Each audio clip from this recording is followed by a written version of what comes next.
79వ స్వాతంత్రం దినోత్సవం పురస్కరించుకొని ఈరోజు దేశవ్యాప్తంగా కూడా తిరంగా యాత్ర అంటే హర్ ఘర్ తిరంగా కార్యక్రమం కింద చేస్తూ ఉన్నారు.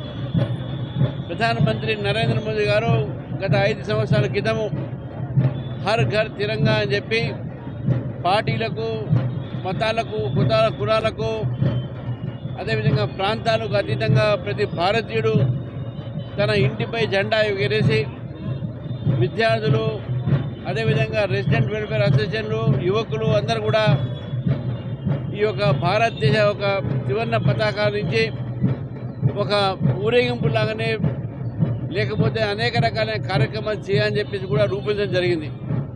దాని సందర్భంగా ఈసారి హర్ ఘర్ తిరంగా ఇతర రాష్ట్రాల్లో బీజేపీ ప్రభుత్వాల దగ్గర కూడా వాళ్ళు ప్రభుత్వం తరఫు నుంచి చేస్తూ ఉన్నారు.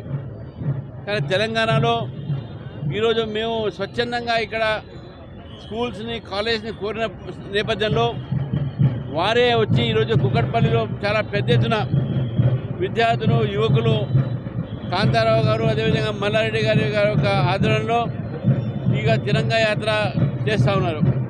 ఈ తిరంగా యాత్ర ద్వారా మన యువకుల్లో, మన భావితరానికి దేశభక్తి, జాతీయ భావం కలగాలి, మన జెండా ప్రపంచంలో ఎప్పుడు కూడా ఎగిరే ఉండాలని చెప్పేసి కూడా ఆ ఆలోచనలతో ఈ తిరంగా యాత్ర చేయడం జరిగింది. ఇప్పుడు నెక్లెస్ రోడ్డు మీద కూడా దాదాపు 20,000 మందితో, యువకులతోని అక్కడ తిరంగా యాత్ర జరుగుతూ ఉంది.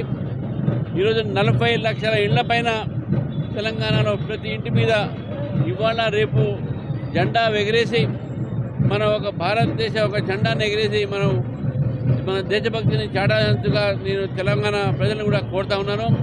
ఇంత మంచి ఒక ర్యాలీ జరిగినందుకు కుకట్పల్లి, అదేవిధంగా ఈ మన మేడ్చల్ మల్కాజ్గిరి కార్యకర్తలకు నా తరఫు నుంచి వరకు అభినందనలు, శుభాకాంక్షలు తెలియజేస్తాను.